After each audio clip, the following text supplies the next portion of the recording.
आपके पास पैसे रखे हैं बट आप स्टॉक मार्केट्स में नहीं डालना चाहते, कहीं और डालना चाहते हो, तो कहाँ डालें? ऑप्शंस कौन कौन से हैं, इन ऑप्शंस के रिटर्न्स कौन कौन से हैं, ये मैं आपको सारे ऑप्शन बताने वाला हूँ और ये वीडियो आपके लिए बहुत ज़रूरी होगा। तो आ जाओ यार, शुरू करते हैं बट इंट्रो के बाद।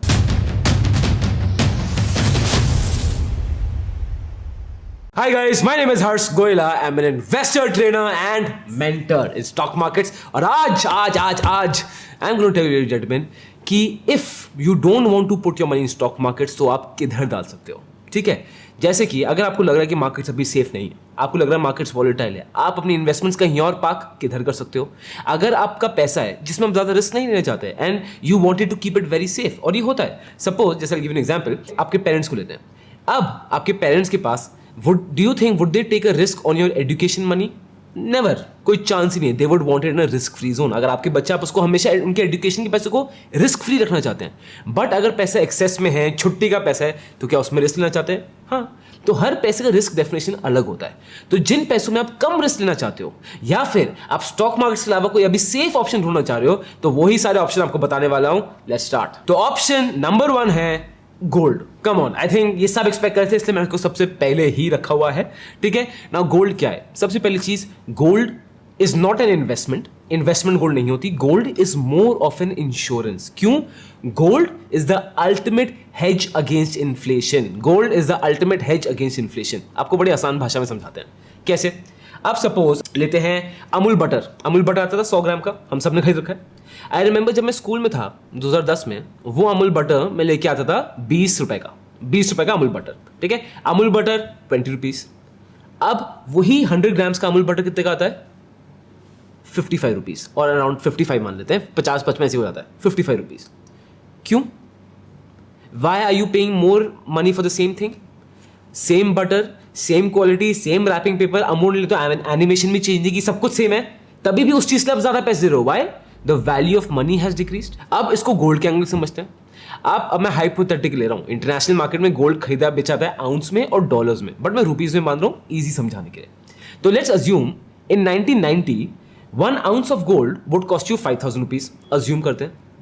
And in the year 2000 the same 1 ounce of gold would cost you 15,000। पहले ये 1 ounce ऑफ गोल्ड 5,000 था, अब ये 15,000 है। क्यों? The value of money has decrease. Gold same है, same size, same shape, same density, same weight, same everything, but for the same thing you are paying more money. तो when you buy gold, तो what is this? This is the ultimate hedge against inflation. तो अगर आपके पैसे की value कम होती जाए, gold आपके पैसे की वैल्यू को सेफ रखता है। And that is why if somebody wants to invest in gold, technically ना वो इन्वेस्टमेंट नहीं देख रहे, वो इंश्योरेंस देख रहे हैं। And this is why gold होना चाहिए। अब मैं आपको गोल्ड की थोड़ी रिटर्न्स बताता हूं। 2010 से 2020 gold has given a return of 9.20%।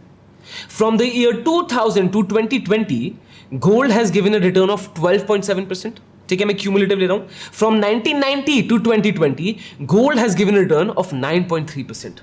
तो अगर मैं एवरेज आउट करूंगा ना, gold generally gives you return of 9% CAGR। Again ये रिटर्न हर साल फिक्स नहीं होता, on a longer period of time आपको इतना CAGR मिलना बहुत सेफ है। ETFs क्या होते हैं? Exchange traded funds. जैसे इंडेक्स ETFs होते हैं, वैसे ही गोल्ड ETFs होते हैं। आप इनको अपने डीमैट अकाउंट से सिंपली खरीद सकते हो। ये लिस्ट है of the top gold ETF, जो आपको ठीक लग रहा है खरीद लो। एक्सपेंस रेशियो मिनिमल होता है, easily you can buy and sell, volumes भी अच्छी है, कोई दिक्कत की बात नहीं है कि इनमें से जो आपको ठीक लगे यू कैन बाय। बट ये आप तभी खरीदोगे ETF जब आप 5 साल के नीचे खरीद रहे हो। If you have a investment जो आपको लग रहा है कि यार जिसको को सोने में, तो मैं 5 साल के लिए पैसा रखना चाहता हूं और उसको हिलाना नहीं चाहता हूं, देन आई हाईली रेकमेंड, आपके पास बेस्ट ऑप्शन यही है, sovereign gold bonds, the most dependable out of the lot. ये मैं क्यों बोल रहा हूं? बिकॉज सॉवरेन गोल्ड बॉन्ड्स कोई नहीं, सिर्फ RBI इशू करता है, रिजर्व बैंक ऑफ इंडिया, तो डेफिनेटली ये बहुत सेफ है। उल्टा आपको हर साल एक गारंटीड डिविडेंड पे आउट मिलता है ऑफ 2.5%। 5 साल का देखो इसमें लॉक इन है, that is one thing. And अगर आप 8 साल से ज्यादा कर लो इसको, देन 8 साल के बाद आपको बहुत सारे टैक्स एग्जम्पशंस मिलने लग जाते हैं।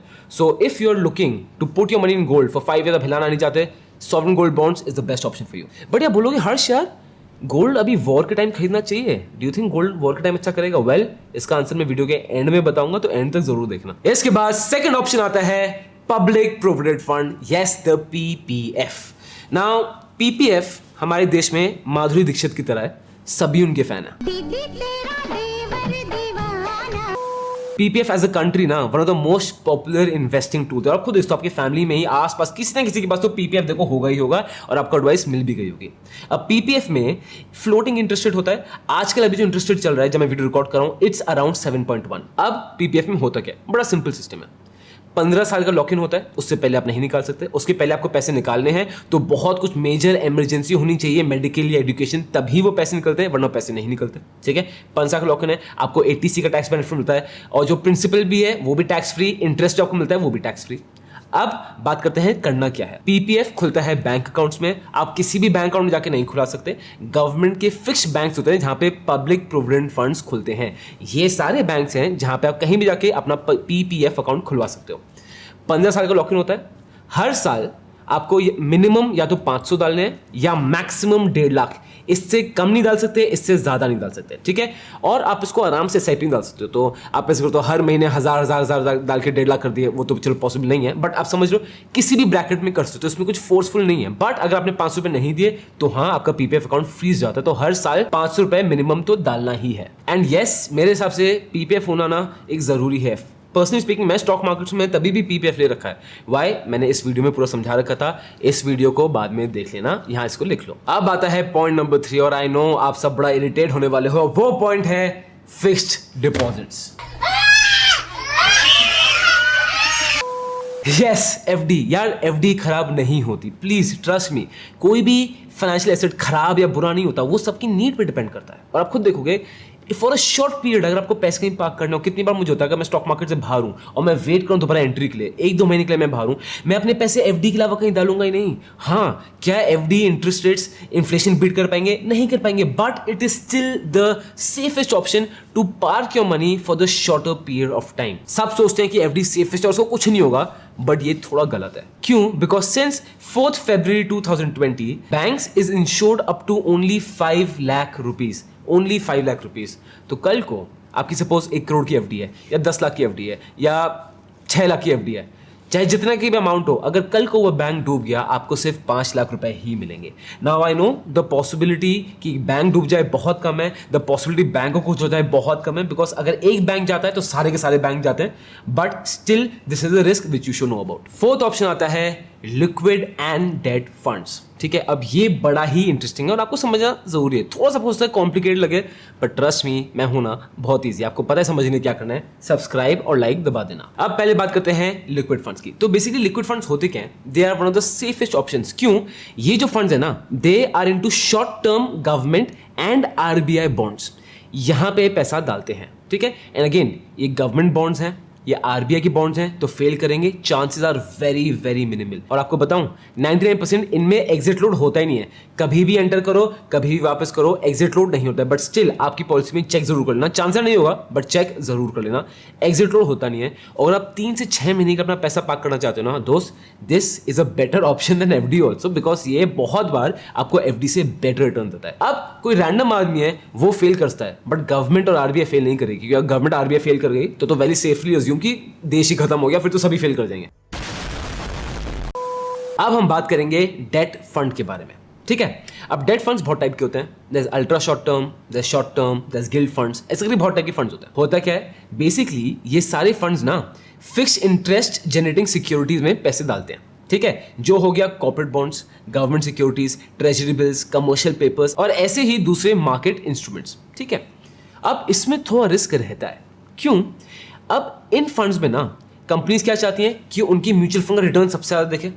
रिटर्न सबसे ज्यादा कब दिखेगा? रिवॉर्ड सबसे ज्यादा कब मिलेगा? जब रिस्क भी ज्यादा लिया जाएगा। बहुत बार डेट फंड्स में टू शो कि उनका डेट फंड की रिटर्न बहुत ज्यादा है, म्यूचुअल फंड्स बहुत रिस्की डेट्स में पैसा डाल देते हैं। I give you very simple example. एक कंट्री है अफगानिस्तान, दूसरी कंट्री है जर्मनी। ठीक है, अगर आप इंडिया के प्राइम मिनिस्टर हो, अफगानिस्तान आपसे बोल रहा है कि यार मुझे 1 करोड़ रुपए उधार दे दो, और जर्मनी मुझे बोल रहा है 1 करोड़ रुपए उधार दे दो, तो सेफर कौन है? Of course Germany. पता नहीं अफगानिस्तान वापस देगा कि नहीं देगा, इकोनॉमिक स्टेबिलिटी है नहीं वहां पे।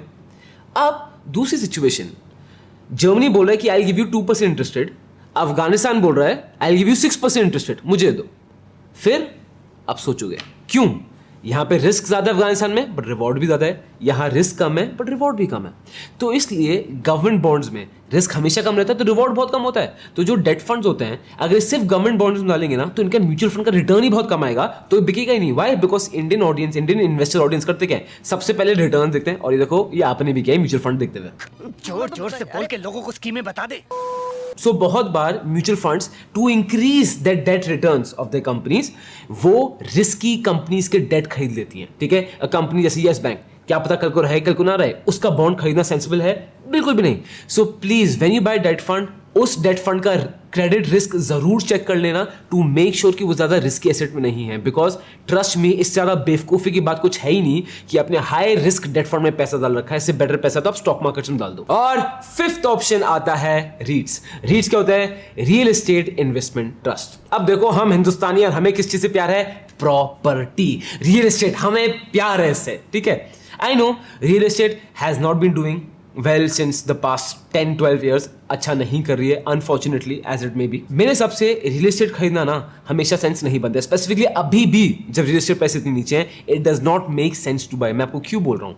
बिकॉज जो इंटरेस्ट हमें रियल एस्टेट से मिलता है इन फॉर्म ऑफ रेंट वो बहुत कम है, और जो होम लोन्स है वो 7% है, जो इंडिया की रेंटल यील्ड है वो अराउंड 1.5 to 2% है। तो ये बहुत ज्यादा डिफरेंस है between the rental yield and the home loans. दूसरी कंट्रीज में ना ये बहुत कम डिफरेंस होता है, इंडिया में ये बहुत ज्यादा है, विच इवन शोज कि इवन नाउ जब रियल एस्टेट पैसे नीचे आ गई हैं, real estate still not worth to buy. But तभी भी बहुत लोग हैं हु प्रेफर रियल एस्टेट कि स्टॉक मार्केट्स नहीं, मुझे रियल एस्टेट में पैसे डालना है। अब आई नो मेरी ऑडियंस क्या है, आप massively below the age of 35 हो। अब चांसेस आर कि आप early stage in your career हो, तो शायद आपके पास इतना पैसा ना हो प्रॉपर्टी डालने के लिए, क्योंकि प्रॉपर्टी के लिए मेंटेनेंस, ब्रोकरेजेस, ट्रांजैक्शन, रजिस्ट्रार, बहुत सारे खर्चे होते हैं। तो इसका सबसे आसान ऑप्शन क्या है? Real estate investment trust. ठीक है, आप रीट्स खरीदो, आपको प्रॉपर्टी में हिस्सा मिल जाता है, you can buy and sell easily, और इसमें आपको कुछ डिविडेंड्स भी मिलते हैं। This is a very safe way कि आप इजीली, वो लिक्विड फॉर्म भी है, आप उसको बेच सकते हो, खरीद सकते हो, एंड डिविडेंड्स भी मिल रहे हैं, चार्जेस भी नहीं है। तो if you are interested in real estate, this is a good option for you. आप जो मैंने आपको प्रॉमिस किया था कि हर्ष वॉर के टाइम गोल्ड क्या होता है, तो वो वीडियो इधर, और आपको जानना है कि पीपीएफ में इन्वेस्ट करूं ना करूं, वो है वीडियो इधर। लाइक सब्सक्राइब करना मत भूलना। Bye bye.